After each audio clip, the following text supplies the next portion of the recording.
नमस्कार, धर्मचक्र में स्वागत है आपका और मैं हूं आपके साथ प्रियंका उपाध्याय। धर्मचक्र में आज जानेंगे कौन सा पौधा घर में होगा तो नहीं आएंगे यमराज, और साथ ही सुहाग ने क्यों पहनती है बिछिया। जाने चौंकाने वाले तथ्य और लोकप्रिय बनाने वाले कुछ खास उपाय भी हम आपको बताएंगे। और इतना ही नहीं, आज हम दर्शन करवाएंगे बाबा वैद्यनाथ धाम की, और ये भी बताएंगे कि भगवान शिव का बाबा धाम वैद्यनाथ धाम कैसे बना। तो चलिए आइए शुरुआत करते हैं धर्मचक्र की।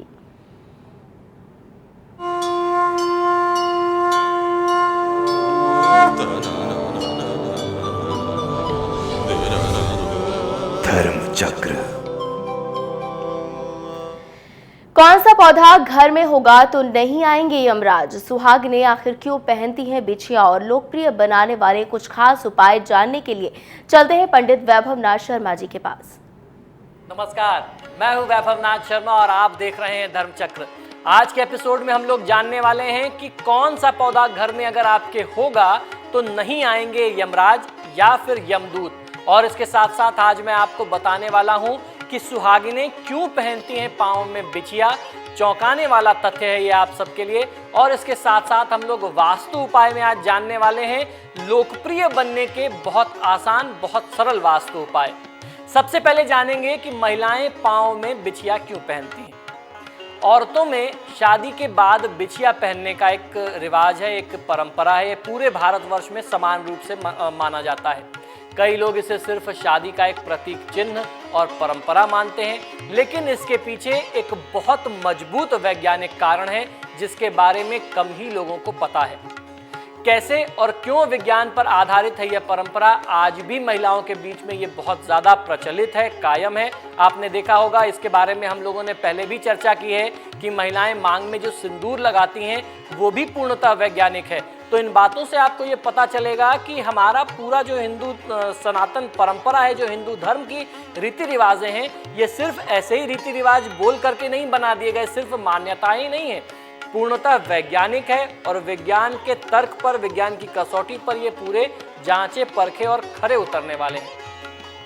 वेदों में यह उदाहरण मिलता है, लिखा गया है कि दोनों पैरों में चांदी की बिछिया पहनने से महिलाओं को आने वाली मासिक चक्र नियमित हो जाती है, जिससे महिलाओं को गर्भधारण में भी आसानी होती है। यानी उनको जो ऋतु संबंधी समस्याएं होती हैं, आपकी जो कई बार महिलाओं को पीरियड्स के अनइवन होने की जो समस्याएं होती हैं, उसकी संभावना कम हो जाती है। अगर आप इसको पैर में नहीं पहनेंगे तो चांसेस ज़्यादा होते हैं कि ये आपको समय समय पर बहुत जल्दी इस तरीके की समस्याएं, महिलाओं वाली समस्याएं हों, लेकिन इसको धारण करने से उसमें आपको काफ़ी लाभ मिलता है। दूसरी बात यह है कि चांदी विद्युत की अच्छी संवाहक मानी जाती है। धरती से प्राप्त होने वाली ध्रुवीय ऊर्जा को यह अपने अंदर खींच करके पूरे शरीर तक पहुंचाती है, जिससे महिलाएं सबसे ज़्यादा चुस्त दुरुस्त, तंदुरुस्त और इतनी मेहनत करने के बावजूद भी तरोताज़ा महसूस करती हैं और पूरे परिवार की जिम्मेदारी अपने ऊपर, अपने कंधों पर उठाती हैं।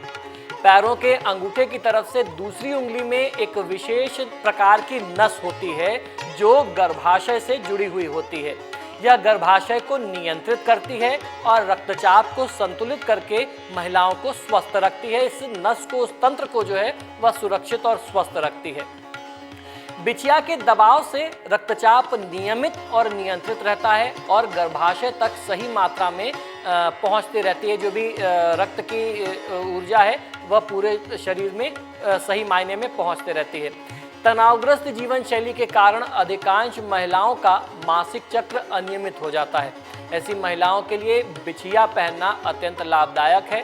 बिछिया से पड़ने वाला दबाव मासिक चक्र को नियमित करने में बहुत ज़्यादा सहायक होता है।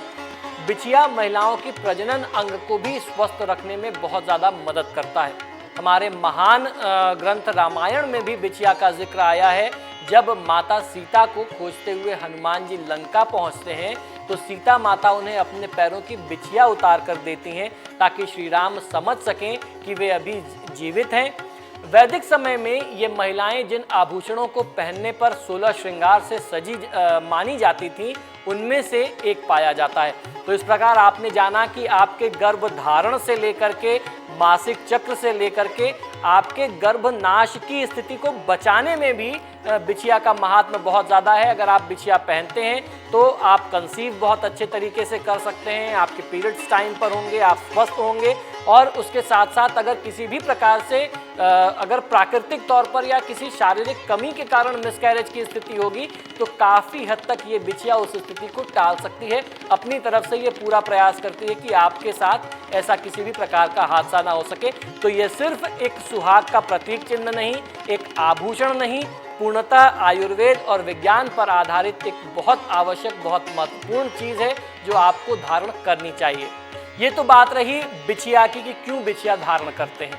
आइए अब जानते हैं कि कौन सा पौधा घर में होगा तो आपके घर में कभी यमराज या यमदूत नहीं आएंगे। यमराज या यमदूत का नाम आते ही मौत का डर, मृत्यु का भय हर व्यक्ति को सताने लगता है। हिंदू धर्म में यमराज को मृत्यु का प्रतीकात्मक देवता बताया गया है। ऐसा माना जाता है कि जिस व्यक्ति की मृत्यु का समय आ जाता है उसकी आत्मा को अपने साथ ले जाने के लिए यमदूत आते हैं। यमराज आने का अर्थ है साक्षात मृत्यु का आना। मृत्यु के भय को समाप्त करने के लिए शास्त्रों में कई प्रकार के उपाय बताए गए हैं।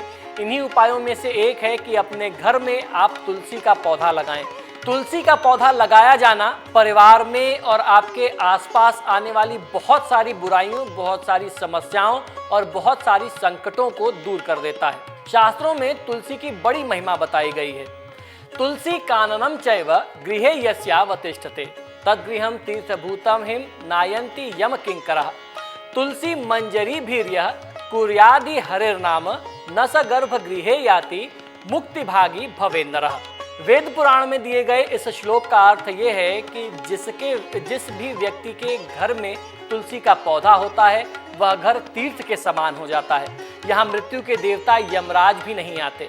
जो मनुष्य तुलसी मंजरी से भगवान श्री हरि की पूजा आराधना करता है उसे फिर गर्भ में नहीं जाना पड़ता, मोक्ष प्राप्त हो जाता है। पुनः धरती पर जन्म लेने के बंधन से उन्हें मुक्ति प्राप्त हो जाती है। इस श्लोक से यह स्पष्ट हो जाता है कि तुलसी के पौधे को पवित्र और पूजनीय माना गया है। जिस भी घर में ये होगा वहाँ यमराज नहीं आएंगे।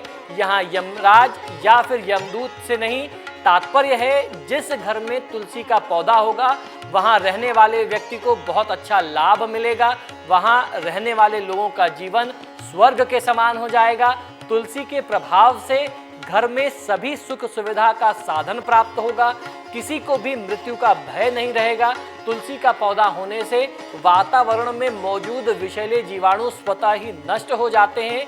वास्तुशास्त्र के अनुसार तुलसी के पौधे में कई वास्तु दोषों के निवारण का नैसर्गिक प्राकृतिक गुण होता है। तो इस प्रकार से तुलसी का महात्मा हमारे धर्मशास्त्रों में बहुत ज़्यादा है। इसीलिए तुलसी को पूजनीय बताया गया। सुबह शाम उनकी पूजा करनी चाहिए।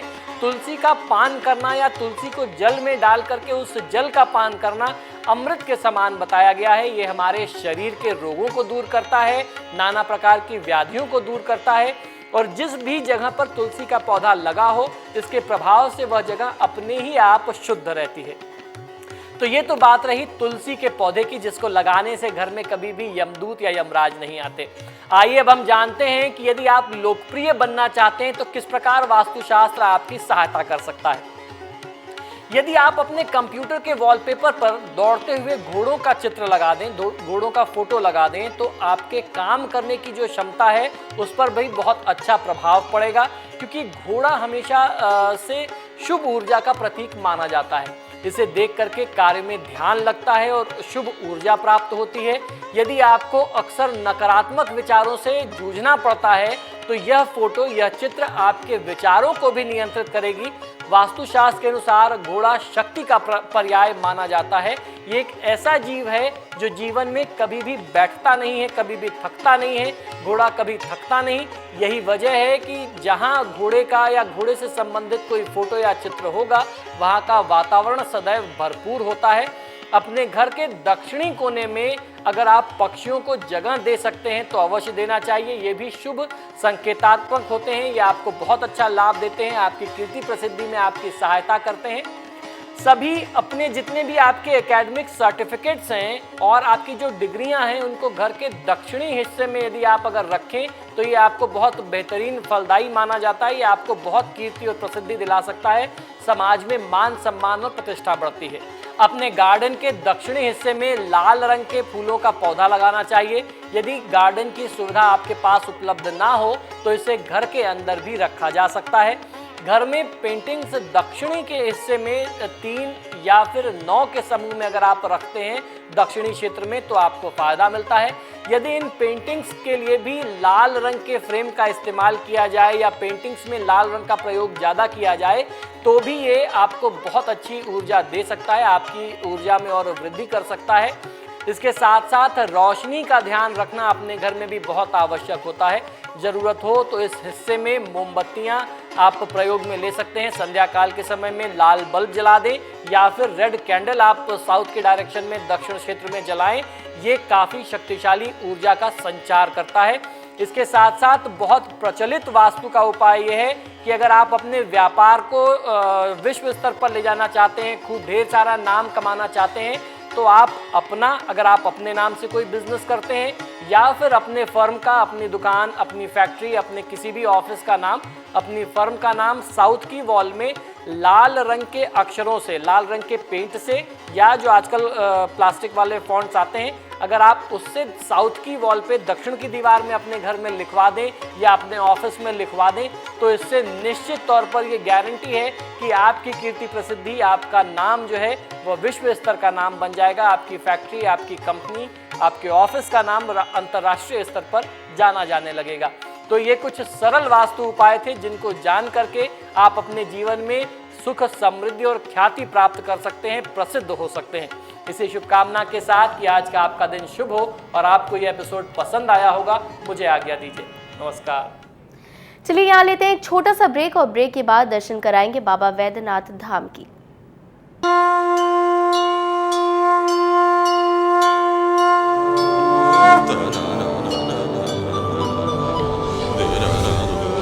धर्म चक्र